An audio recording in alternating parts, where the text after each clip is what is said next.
Olá, eu sou o Alessandro Miller. Seja bem-vindo ao meu curso do Retrato à Caricatura, Construindo para Desconstruir. Este curso é dividido em 6 videoaulas.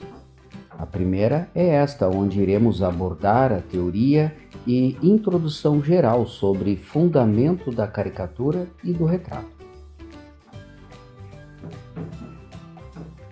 Na segunda aula, vamos desconstruir um retrato. Na terceira, vamos entrar nos estudos iniciais. Na quarta aula, trabalharemos a abstração. Na quinta e penúltima aula, faremos o esboço básico e fecharemos o curso com a sexta aula, onde vamos trabalhar a arte final do desenho. Então, vamos lá? Mas afinal, o que é uma caricatura? A maioria de nós geralmente sabe o que é uma caricatura quando nós a vemos, mas há muitos mal entendidos sobre como defini-la. A maioria dos não artistas ou das pessoas que não desenham costumam dizer algo como: caricatura é um desenho em que fazem você parecer feio, e o artista pega o seu pior defeito e deixa grande. São declarações equivocadas. O objetivo da caricatura não se trata de tornar alguém feio. Não se trata nem de tirar sarro deles.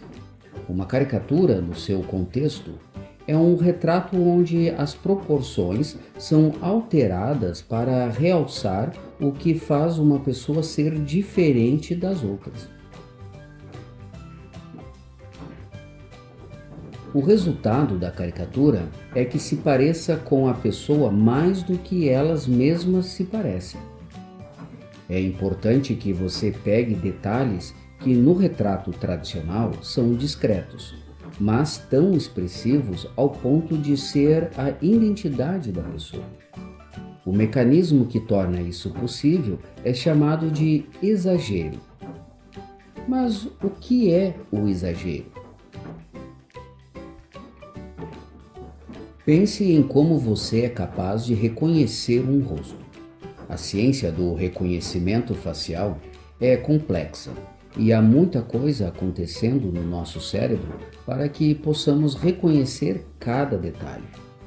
Mas, quando você vê alguém, você sabe que uma das coisas que seu cérebro fará é comparar este rosto com o de outras pessoas que você já viu. Mesmo que a diferença entre os rostos sejam relativamente pequenas e possam ser medidas em milímetros. Quando você junta todas essas diferenças em um rosto, elas se somam em uma pessoa de aparência totalmente única. O reconhecimento facial ocorre quando o nosso cérebro reconhece os traços que diferem da média.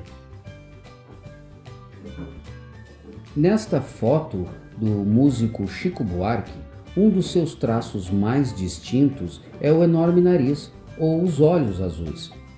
Quando vemos esse detalhe maior e apontamos em uma caricatura, é uma dica instantânea para a nossa memória do que se destaca nele.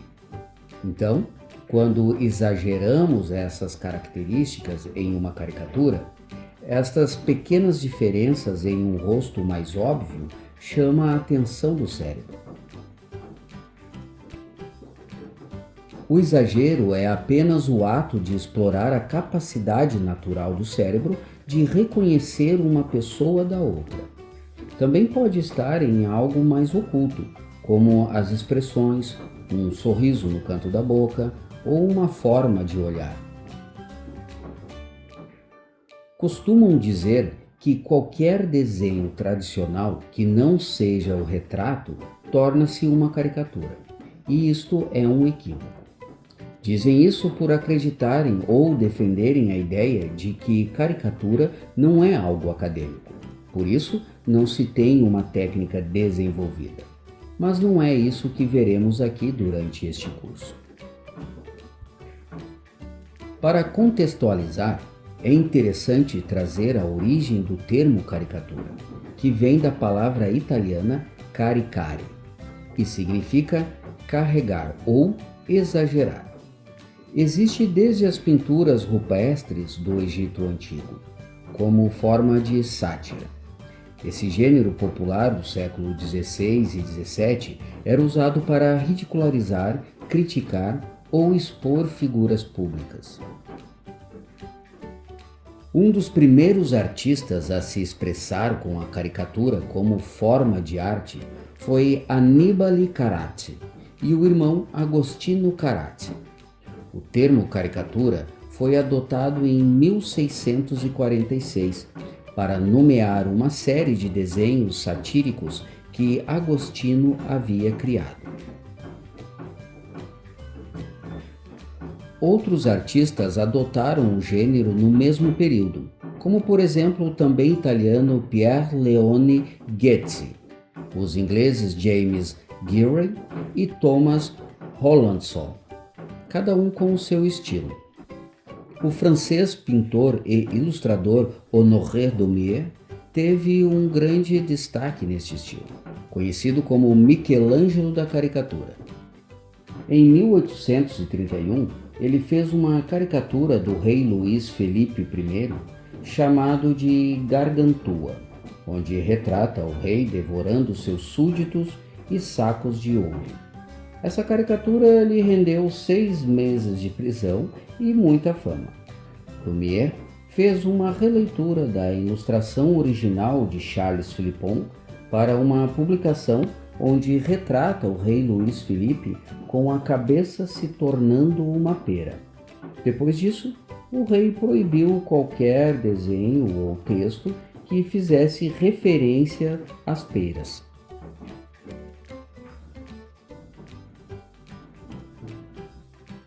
Outros artistas populares, acadêmicos de outros estilos, também criaram caricaturas, como é o caso de Claude Monet e próprio Pablo Picasso. Pelo fato da caricatura passar pela criação de artistas acadêmicos, passou a ser feita com métodos e técnicas, como faziam com os retratos clássicos. Assim, podemos afirmar, então, que existem técnicas e métodos para se fazer uma boa caricatura. Para ilustrar este conceito de forma mais simples, pense num quadrado perfeito, com todos os lados iguais. O quadrado é uma representação visual da média de todos os retângulos que já existiram. Agora, este quadrado perfeito será chamado de retângulo A.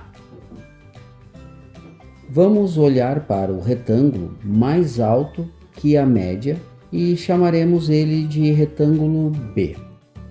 Só precisa observar como ele difere da média de todos os retângulos, que é o nosso quadrado, ou seja, ele é maior do que o nosso quadrado perfeito. O retângulo B é ainda um pouco mais alto, maior que a média, do que o retângulo A, por exemplo.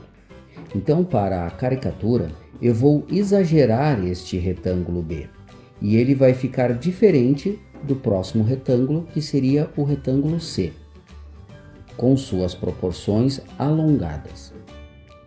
É uma caricatura do retângulo B.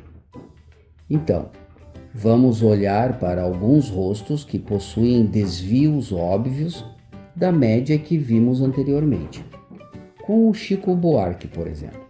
Em sua foto, o olho é grande.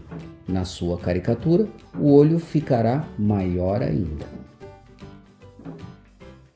Estou apontando apenas uma característica no rosto deste modelo, mas um bom caricaturista leva em consideração todos os desvios da média e remodela todas as proporções que você já deve ter percebido.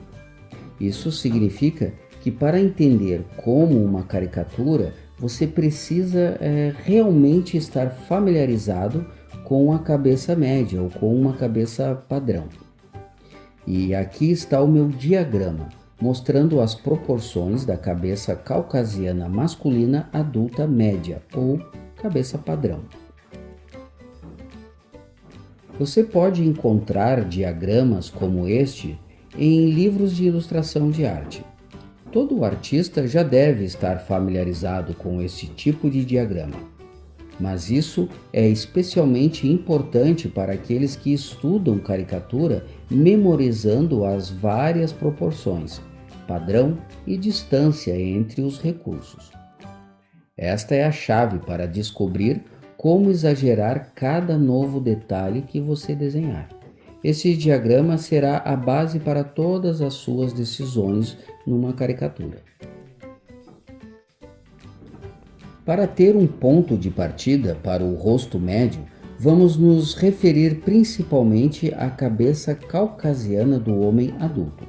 Se você não estiver confortável em usar o tipo facial caucasiano como uma base de comparação, faça seu próprio diagrama que represente o desenho do rosto com os quais você normalmente convive.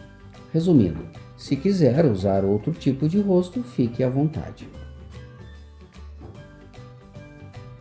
As proporções gerais são as mesmas do diagrama, mas detalhes como nariz, olhos, lábios podem ser diferentes.